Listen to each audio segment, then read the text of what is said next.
il y a une idéologie. L'idéologie, le fédéralisme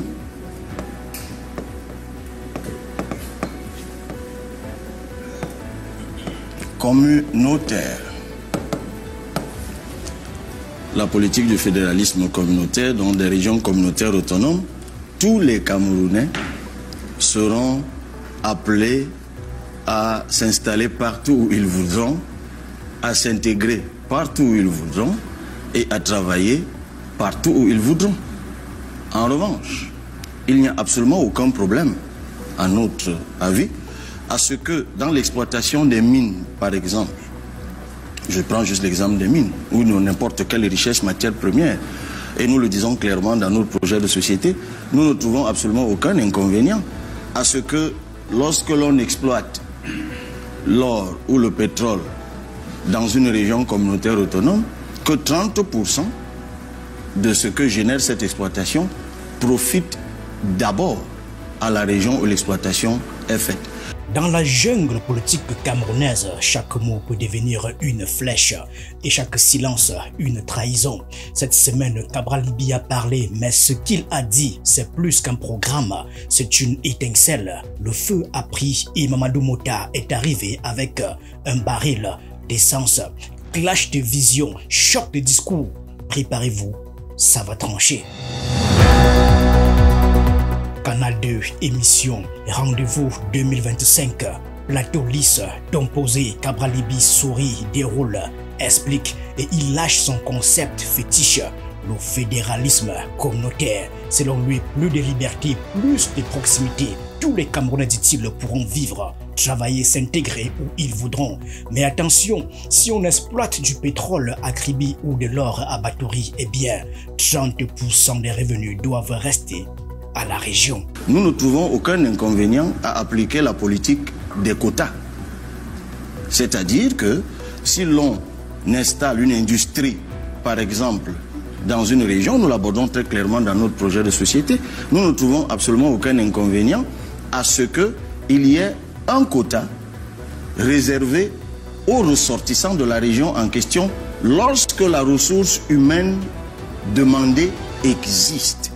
Il y va d'ailleurs de la protection de cette industrie ou de cet investissement.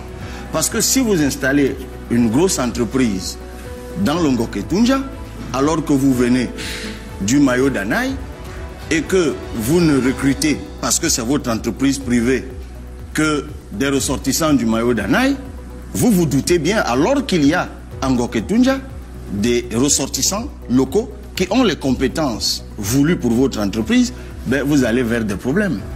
Parce que tôt ou tard, vous ferez face à des problèmes. Mais une fois que ce quota de plancher est respecté, d'ailleurs dans notre projet de société, nous disons qu'il faut également un quota obligatoire de recrutement des ressortissants des autres régions communautaires autonomes. C'est cet équilibre-là donc qui provoque ce que nous appelons l'intégration nationale. Alors nous allons plus loin. Nous disons que dans les institutions publiques, les établissements publics administratifs, lorsque un directeur général doit procéder ou un conseil d'administration doit procéder à des recrutements, il faut plafonner le quota des recrutements des ressortissants de sa région d'origine pour nous éviter justement ce que nous vivons aujourd'hui. Je suis étonné que vous disiez que nous allons officialiser ce qui se fait maintenant alors que nous disons l'exact contraire. Parce qu'actuellement, qu'est-ce que nous avons?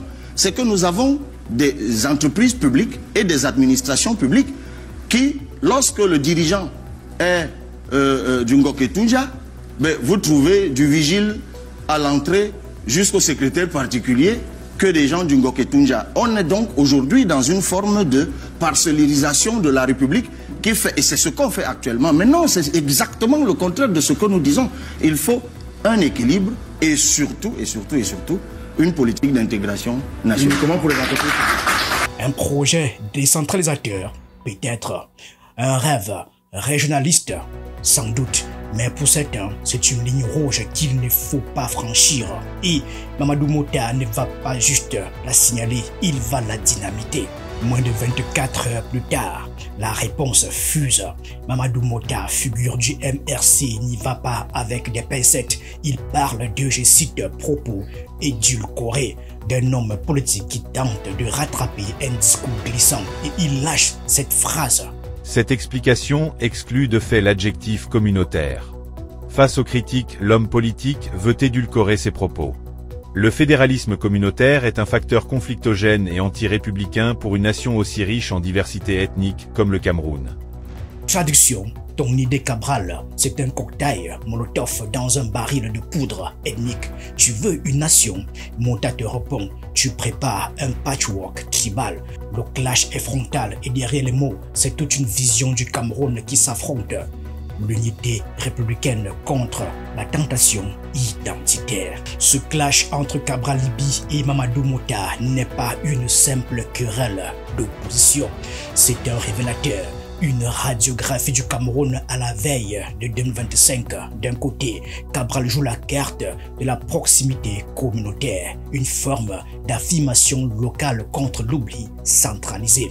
Il veut séduire ceux qui ont le sentiment d'être marginalisés, pillé, abandonné. Il parle à une jeunesse qui ne se reconnaît plus dans l'État central.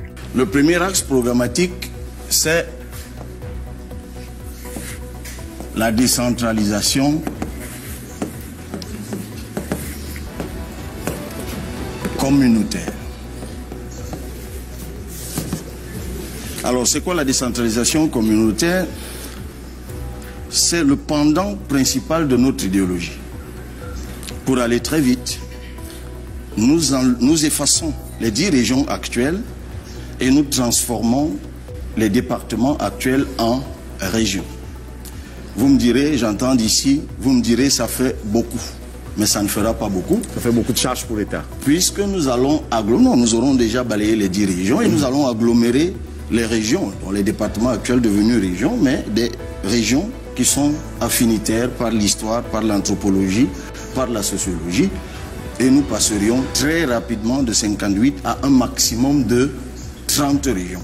Et qu'est-ce que nous allons faire des 30 régions? On va les autonomiser. C'est ce que nous appelons donc dans notre offre politique la région communautaire autonome.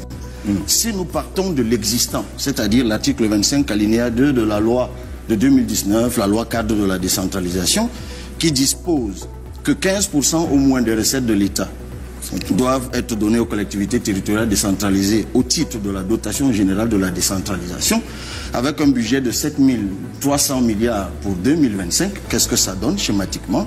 15%, ça donne environ 1000 milliards. Et sur les 1000 milliards, si nous restons avec l'existant, nous donnons à chaque commune qui existe, on en a 360 actuellement, 1 milliard, nous restons avec pratiquement 600 milliards, d'ailleurs un peu plus de 600 milliards. Et aux régions, aux collectivités régionales, avec les présidents de région, les conseils régionaux, nous leur donnons à chacune des régions, mais dans notre cas il y en aura 30, entre 1,5 milliard et 2 milliards de francs CFA. À partir de là, nous avons coutume de dire que même l'élu le plus médiocre transformera le quotidien de ses citoyens. Mais nous ne nous arrêtons pas là. Mais à force de vouloir rassurer les identités locales, il frôle la ligne rouge, celle de l'ethnicisation de la République. Mamadou Mota le sent, le voit, le dit. Pour lui, dans un pays où l'identité ethnique est déjà un volcan en sommeil, on ne joue pas avec les allumettes du communautarisme. Alors, que cherche chacun? Cabral veut incarner la rupture avec l'élite francophone classique, mais il risque de diviser plus qu'il ne ressemble.